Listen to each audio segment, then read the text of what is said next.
The biblical city of Ephesus is located in western Turkey, east of Greece, across the Aegean Sea, which is part of the larger Mediterranean Sea. Ephesus used to be a major seaport of the Roman Empire, but hundreds of years ago was silted in by a large river that flows nearby, and is now located approximately 5 miles inland from the Aegean Sea. Access to Ephesus is now through the port city of Kushadasi, which is located approximately 20 kilometers southwest of the ruins of the ancient city of Ephesus. Here are some pictures of the countryside of western Turkey as we travel en route to Ephesus. As you can see, the country is hilly with some even low mountains. It is treed, is very fertile, very lush, gets lots of rain, and it is actually kind of the agricultural center of the large country of Turkey. The hillsides are covered with olive trees, and this is a close-up of a gnarled old olive tree. Some of these trees are hundreds and even over 1,000 years old. We have now entered the archaeological site of the ancient biblical city of Ephesus. This is a UNESCO World Heritage Site and one of the top Greco-Roman cities in the world that have been archaeologically excavated. Ephesus was constructed as a Greek city about 1,000 years BC or before Christ and became a Roman colony in 129 BC. We are now walking along one of the main streets of Ephesus that leads to the port city, descends toward the Aegean Sea. This was the New York Fifth Avenue of its day, with all the elite shops and monuments dedicated to various emperors and gods and goddesses. During the 1st century AD, Ephesus was one of the largest cities in the Roman Empire, with an estimated population of around 250,000 people, including several tens of thousands of slaves.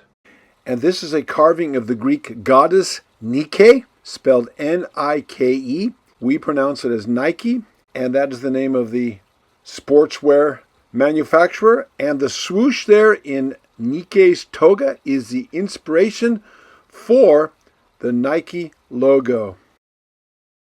To date, only about 20% of the ancient ruins of Ephesus have been excavated, starting about 150 years ago. Until about 50 years ago, this was all underground, and the level of debris, you could see how tall the debris was over the top of this area. That area there is still, there's more to be archaeologically excavated all the way up to that hill on either side of this valley. This is the main boulevard, the main street of Ephesus, and it had about 225,000 people, and it was a seaport. And the sea receded, and now the sea is 3 miles away. But it got its wealth, a very wealthy town, from the trade and the sea. This was the main commercial center here along the main street. The shops along either side. Still on the main boulevard. So, Ephesus is about 2,500 years old, but most of these ruins are from the 1st and 2nd century AD. There's a Roman mosaic.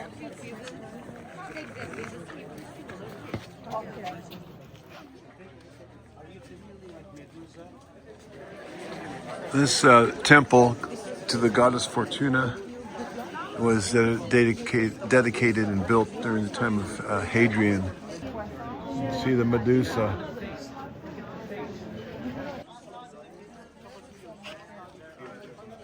We're coming up to the most famous building, the iconic building of Ephesus, the library. This building was, this whole area was underground, and the building was disassembled Ephesus got underground because of earthquakes, landslides, and just natural deterioration. And these buildings were all in pieces, but they've been slowly reassembled and strengthened to be able to resist a magnitude 8 earthquake. The tall building in the background is called the Library of Celsus. It was built in around 110 AD and was constructed as a funeral monument to one of the Roman leaders of that province. The Library of Celsus is now viewed as an archaeological marvel and is one of the few remaining examples of great libraries of the ancient world that were located in the Roman Empire. It is the third largest library in the Greco-Roman world, behind that of Alexandria in Egypt and Pergamon, also located in modern Turkey, and it is believed to have held around 12,000 scrolls. In the background there, the upper part of the picture, you see examples of Roman brick, which is an iconic aspect of Roman architecture to be found throughout the Roman Empire. It is believed that Celsus was buried in a crypt somewhere under this library.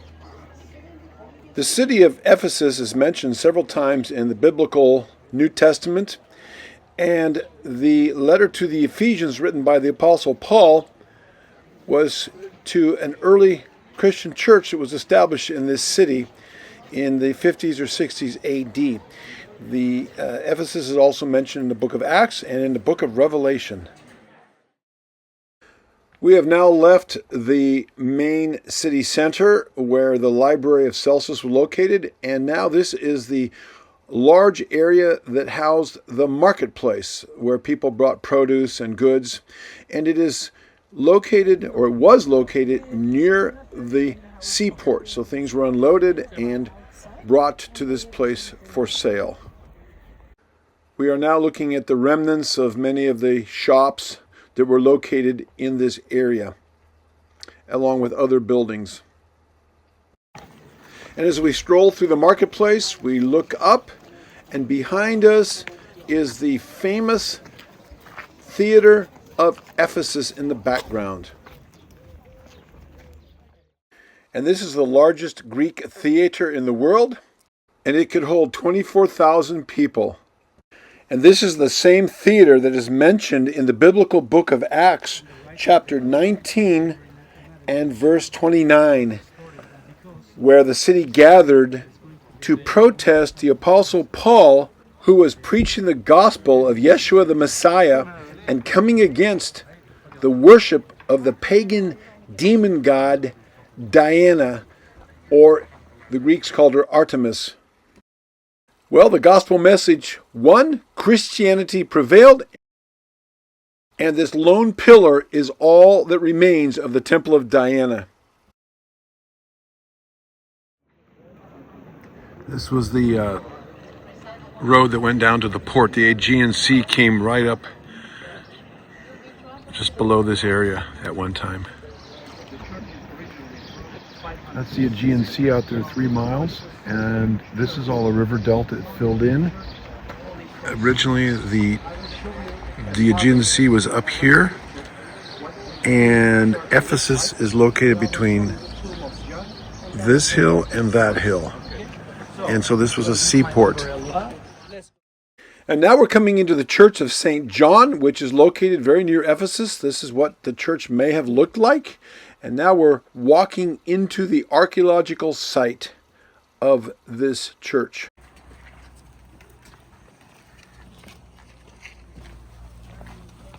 As I was hurriedly marching into the ruins, I missed this tortoise that was quietly munching away at some grass at the base of one of the ruins. Thankfully, my observant wife caught this cute little guy on film.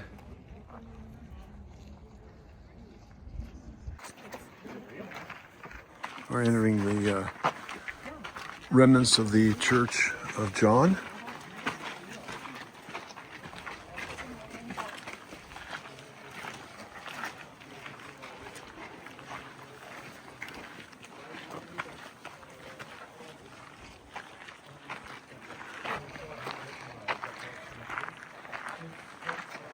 And here are the ruins of the Church of St. John that was built in the 6th century.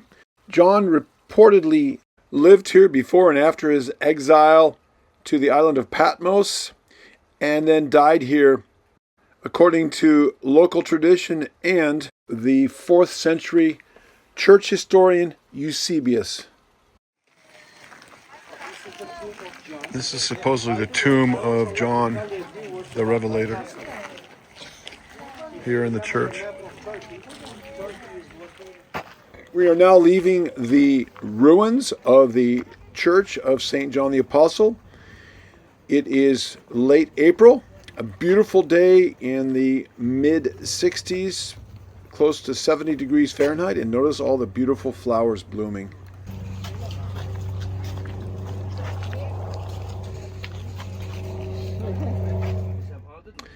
Now as we leave Ephesus and head back to Kushadasi, the port city, here are some pictures of one of the nearby towns. Turkey surprised me. At least this part of Turkey is very modern, and the cars are new and the buildings are in good shape. There's the sea, and I was surprised at how clean everything is. It's really a beautiful country, at least this part that we were able to see.